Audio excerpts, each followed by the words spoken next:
Hello, welcome to the next video on the Nissan Sentra 2004 to conversion to electric. My name is Jose Barriga and I want to show you some of the improvements that I've done since the last video. The first thing I did is I made a couple of small signs. One that says it's okay to disconnect, one that says do not disconnect. And I use this because I find myself more and more often charging in public stations, and I just put those in the charging port with a couple of little magnets to let people know what I want to do. Just to tell them if it is okay to disconnect or not. I intend to make these magnets, those magnets that I buy in the stores, a little, better made. What else I did? I replaced the battery of the car. This was the battery that was in the car, and I replaced it with capacitors, which is here.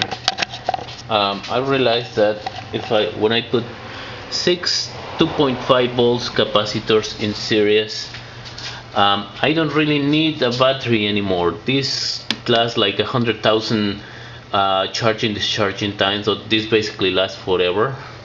And I don't have a battery anymore, which means less maintenance, and this will last longer than the life of the car.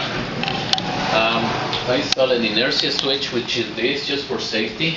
I don't know why I never installed one of these. These are like $10 or $15 in the store. This will disconnect the power in case of a collision, and I never had one. This is just a safety item, and it's very inexpensive, but for some reason I never had one. What I did also was to cover the power steering. It was a little noisy for my taste, and I'm just going to show you. I built a little box. Here it is, a little box to cover the power steering. That's the one. It's also helping with the noise. I isolated this with styrofoam inside, so it's making the power steering more quiet. I'm going to eventually analyze the possibility to use electric power steering. The next thing I did is the air conditioning pump, which was here, was a little noisy, and what I did is I charged some extra gas into the system, and I realized that it was low on gas. So basically that means that I can set the lowest setting now into the air conditioning, and it cools enough to keep the cabin cool. So I reduced the noise by charging just a little bit of gas. What I did also, I realized that there's nothing else that I need the car computer to use it. I mean, I don't need the car computer anymore at all. So I ended up removing the car computer. I saved some weight, and I'm going to sell this. The car computer used to go here. So what I did is I just covered with a little piece of plastic the hole, just so it doesn't really show a hole in there, but that's what the computer used to be. It's completely off the computer now. What else I've done since the last time? I installed a little fan here on the charger. This fan, this controller, this charger does not supposed to need extra fan, but since it's enclosed in the trunk, I figured it wouldn't hurt to have a little more cooling. So I installed a little fan here, and this tends to help direct the airflow, and it works much more cooler now. And just trying to help the controller, and just because it's enclosed in the trunk. What else?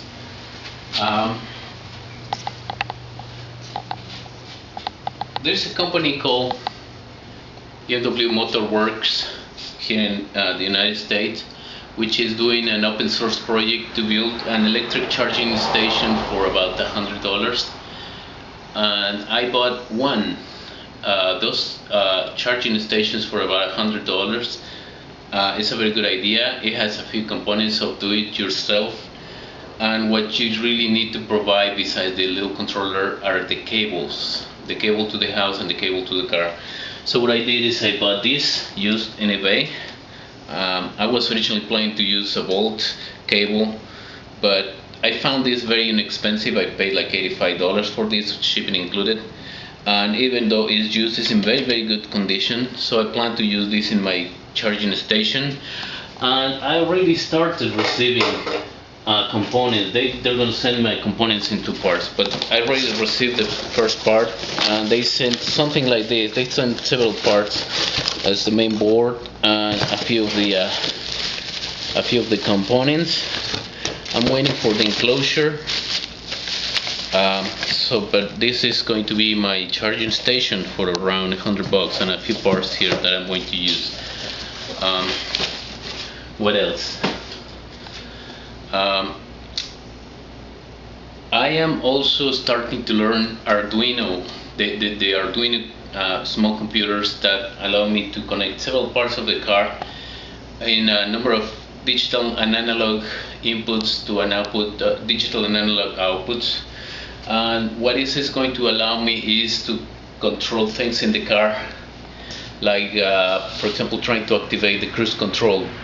I'm going to try to also activate the gauge in the dashboard, the temperature, which may measure the electric motor temperature, the gas gauge, which may indicate the charge and discharge of the batteries. So these are things that I think are going to improve greatly the car. I'll keep you posted with this Arduino. It's really interesting.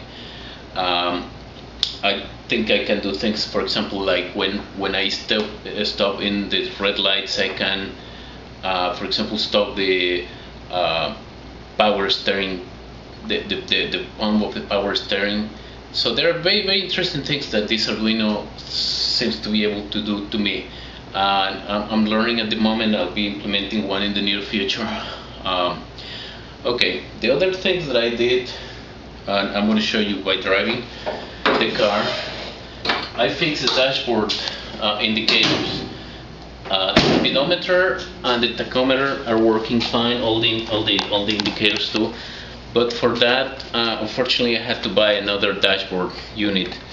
The dashboard unit for the model 2004 is connected to the computer. So the computer sits between the controllers, the sensors in the car, and the dashboard, while the 2003 and earlier do not.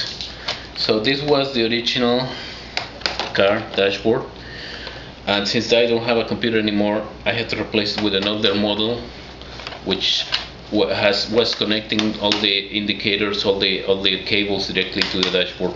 The problem is that this is a 2003, this is a 2004.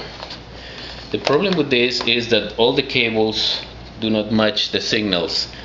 I had to build a map of the cables for the old model versus the new model, and I finally was able to figure out each one of these in the new model. So I had to cut the cables and rewire, to put them to the right place, and I had to do a lot of research to find the right connectors. But I'm happy to say that I have a working dashboard for all the lights, for all the indicators, except of course for the gasoline and the temperatures, because I don't have a use for those.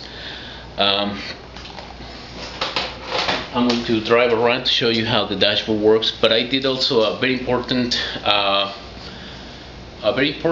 addition to the car for the safety, which is I put to work that dashboard, that indicator for the vacuum of the brakes, and it has an alarm. When the vacuum goes too low, it will sound an alarm, and that will allow me to realize that I lost brakes before I need them. That's just a very important safety feature for me, because I already was in a situation like that. So what I'm going to do is I'm going to drive around the block and just show you how this works and how the dashboard works.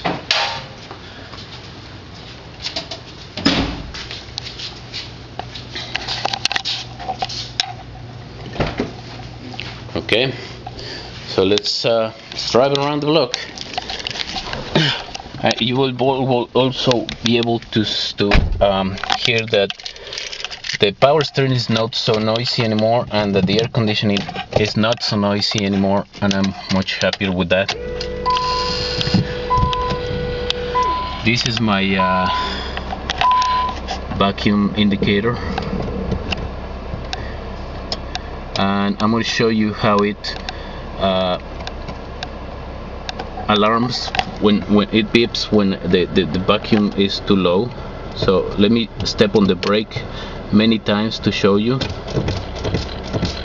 I mean, this is intentional. And now when I lose vacuum, it will alert me before that happens. Okay, now let's drive around the block.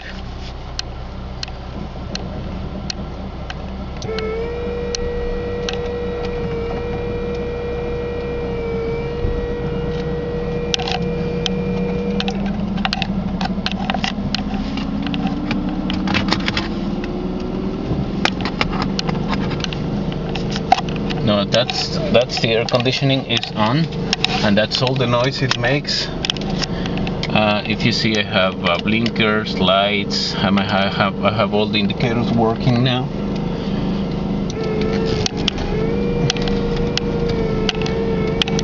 Now, I don't know if you can tell with the video, but it's not as noisy as it was. The air conditioning and the power steering. And there you go. I have speedometer and tachometer working properly, and I'm just gonna drive around the block.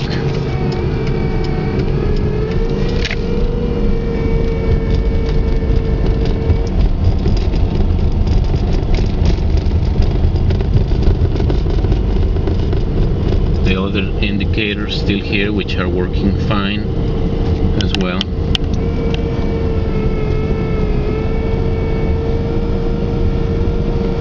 Now the power steering only turns on when I turn the wheel,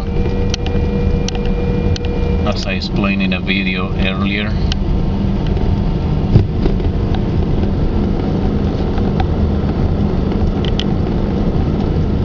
Otherwise it's completely quiet, and the air conditioning, you can hardly hear it when the car is moving.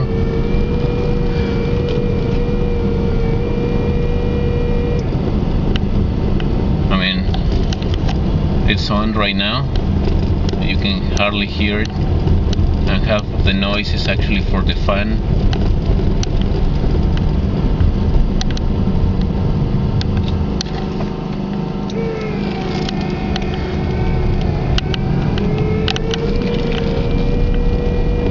Once I get the Arduino working, I'll be able to make the temperature and the gasoline gauge work.